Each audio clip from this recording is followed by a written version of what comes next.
Gujarat board અને central board દ્વારા જ્યારે બોર્ડની પરીક્ષાઓ આવે છે ત્યારે વિદ્યાર્થીઓમાં ખાસ કરીને ક્યાંક ને ક્યાંક ભય જોવા મળતો હોય છે. ત્યારે વિદ્યાર્થીઓને મદદરૂપ થવાય તે માટે અને ઘણી વખતે વાલીઓને પણ માર્ગદર્શિત કરી શકાય તે બાબતે ઘણી વખતે એવું બનતું હોય છે કે વિષયનું માર્ગદર્શન પણ આપવાની જરૂર પડે છે, સાથે સાથે સાયકોલોજીકલ ટ્રીટમેન્ટ પણ ઘણી વખતે ખૂબ જરૂરી બનતી હોય છે. ત્યારે આવા સમયમાં વર્ષ 2022થી અમે સારથી હેલ્પલાઇન અમદાવાદ શહેરની ટીમ દ્વારા શરૂ કરવામાં આવેલી છે. અમદાવાદ શહેર શૈક્ષણિક સંકલન સમિતિ અને અમદાવાદ શિક્ષણ જગત દ્વારા આને ખૂબ સારી રીતે એનો આવકાર મળ્યો છે. તમને ચાલુ વર્ષની વાત કરું તો લગભગ 576 જેટલા પ્રશ્નો અત્યાર સુધી એમાં આવ્યા છે. મૂળ આમાં અમારો જે હેલ્પલાઇન નંબર છે 9909992268 આ નંબર જારી કરવામાં આવ્યો છે અને મીડિયાના માધ્યમથી વારંવાર આ પબ્લિક સુધી આ સતત ત્રીજા વર્ષે અમે એને પહોંચાડ્યો છે. અને વિદ્યાર્થીઓ, વાલીઓ અને શિક્ષણ જગતને માત્ર પરીક્ષાલક્ષી પૂરતું નહીં, વર્ષ 2022માં અમે પરીક્ષાના હેતુથી શરૂ કરવામાં આવેલું હતું અને પરીક્ષામાં વિદ્યાર્થીઓને સાયકોલોજીકલ ગ્રુપ અમારી પાસે જે એક્સપર્ટ્સ જે સ્વયંભૂ જે સેવા આપવા માગતા હોય તેઓ અમારી સાથે આમાં જોડાયા. સાથે સાથે સબ્જેક્ટના એક્સપર્ટ્સ જેમ કે કોઈ વિષયને લગતા પ્રશ્નો હોય, મેથ્સ હોય, સાયન્સ હોય, ફિઝિક્સ, કેમિસ્ટ્રી, બાયોલોજી, અંગ્રેજી, બધા જ લગભગ વિષયોના અમે એક્સપર્ટનું અમારે એક ગ્રુપ છે. અમારી કચેરીના અમારા જે આ સારથીના જે નોડલ હોય છે તે એની જે વોટ્સએપ નંબર છે એમાં આવેલો કોઈ પણ પ્રકારનો પ્રશ્ન છે એને જે પ્રકારે બાયફરગ્રેટ કરી અને જેમને મોકલવાનો હોય એમને સીધો મોકલવામાં આવે છે. જો સાયકોલોજીસ્ટને મોકલવાનો હોય તો સાયકોલોજીસ્ટને મોકલી દેવામાં આવે છે. અને આમાં વધારે વિશેષતા એ છે કે પ્રશ્ન જે નંબર ઉપરથી આવેલો છે તેને સામે ચાલીને એક્સપર્ટ ટેલિફોનિક કોલ કરીને એને માર્ગદર્શન આપે છે. આ વિશેષતા આમાં વિશેષ છે. ધારો કે કોઈ બાળકે એક્ઝામ્પલ કોઈ હોય મેથ્સનું અને એને એ આવડતો નથી પ્રશ્ન, તો એ પ્રશ્નનો ફોટો પાડી એ દાખલાનો ફોટો પાડી એ મોકલી આપે છે. એક્સપર્ટ એનું સોલ્યુશન કરે છે.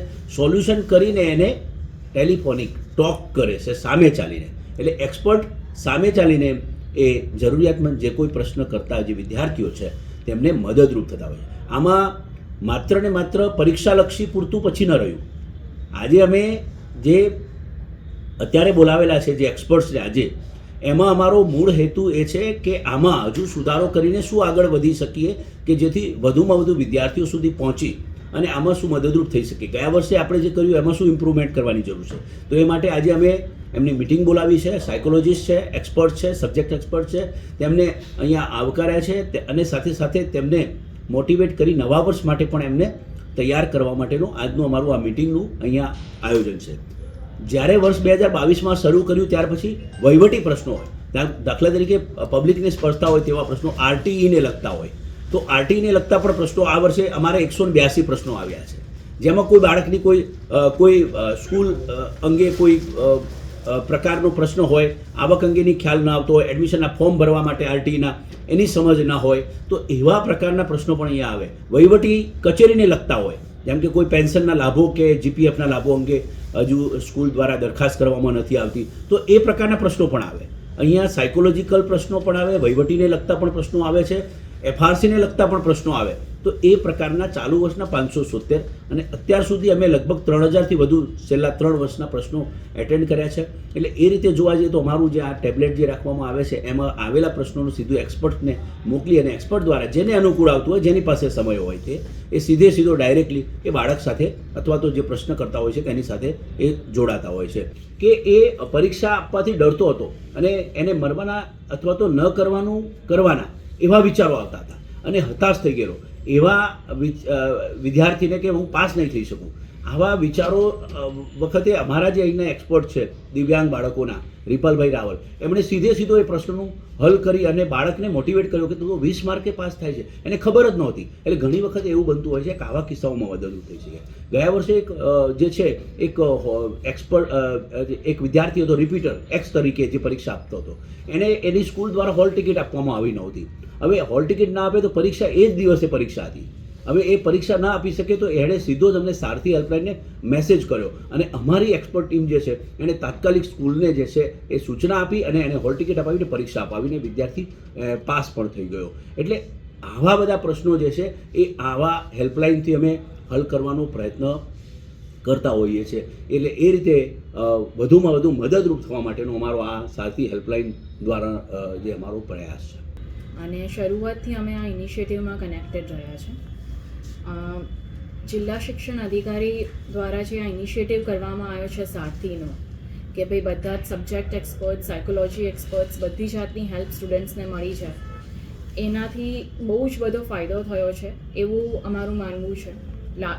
લાસ્ટ યર બી ખાસા બધા મેસેજીસ આવ્યા હતા, આ વર્ષે પણ ખાસા બધા આવ્યા છે. એમાં જે મુખ્ય જોવામાં આવે છે એ છે કે જે ભણ્યા હોય એ યાદ નથી રહેતું, અથવા તો એક્ઝામ હોલમાં જઈને ભૂલી જવાય છે. એટલે બધું જ આવડતું હોય પણ ત્યાં લખી ના શકતા હોય. સખત ચિંતા થવી, પેનિક અટેક્સ આવવા એક્ઝામ પહેલાં, વોમિટ થઈ જવી, પેટમાં દુખવું, આ બધું બહુ જ થતું હોય છે. ઊંઘ ના આવવી, ખાઈ ના શકવું. પેરેન્ટ્સ અને ટીચર્સનું પ્રેશર સખત હોય.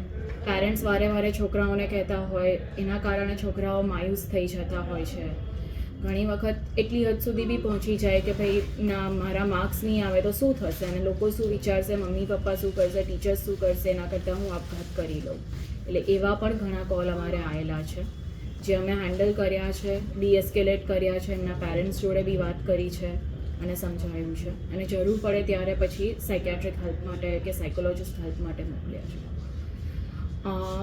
એમાં એક ખાસ મુદ્દો હતો વિકલાંગ બાળકોનો, કે ઘણા બધા સ્પેસિફિક લર્નિંગ ડિસેબિલિટી, જેમ કે ડિસ્લેક્સિયા હોય કે એવા બાળકો હોય છે, એમને કંઈ ખબર જ નથી હોતી કે એમને શું તકલીફ છે. એ બસ એટલું જાણે છે કે અમે ભણવામાં નબળા છીએ. કેમ નબળા છીએ, ક્યાં શું મદદ મળી શકે, એક્ઝામમાં શું પ્રોવિઝન છે એમની માટે, એના વિશે એમને કંઈ જાણ નથી હોતી. એટલે ઘણી વખત એમના બી ફોન આવતા હોય છે, તો અમે જાણ બી કરીએ છીએ અને ગવર્મેન્ટ ઇન્સ્ટિટ્યૂટથી અસેસમેન્ટ પણ કરાવી આપીએ છીએ. લાસ્ટ યર એવો એક કેસ આવ્યો હતો કે એક છોકરી હતી 15 વર્ષની, 10th બોર્ડ એક્ઝામ્સ આવતી હતી. આમ ભણવામાં સારી હતી, સખત મહેનત બી કરી હતી, પણ પછી એકદમ જ એને એમ થઈ ગયું કે ના, બસ હવે મારાથી નહીં ભણાય અને મારે એક્ઝામ નથી આપવી. રોજ એક જ કમ્પ્લેન હોય કે મારું માથું દુખે છે કરીને ભણવા ના બેસે. અને પછી એમનો મેસેજ અમારા પર આવ્યો હતો, વાત કરી અમે તો ખબર પડી કે એટલે માથું દુખે છે એવું નહોતું, પણ પ્રાઇમરી પ્રોબ્લેમ એ જ હતો કે સખત ટેન્શન થઈ ગયું હતું કે આ ભણ્યા પછી બી મારું નહીં થાય તો શું, એના કરતાં હું મૂકી જ દઉં.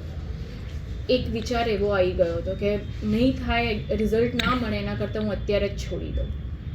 એટલે એનું પછી અમે ખાસું કાઉન્સેલિંગ કર્યું હતું, ઓનલાઈન બી એટલે ફોન પર કર્યું હતું, અને પછી જરૂર પડી હતી તો બોલાવીને ત્યાં હોસ્પિટલમાં પણ કર્યું હતું, અને એણે સક્સેસફુલી એક્ઝામ બી આપી અને પાસ થઈ ગઈ.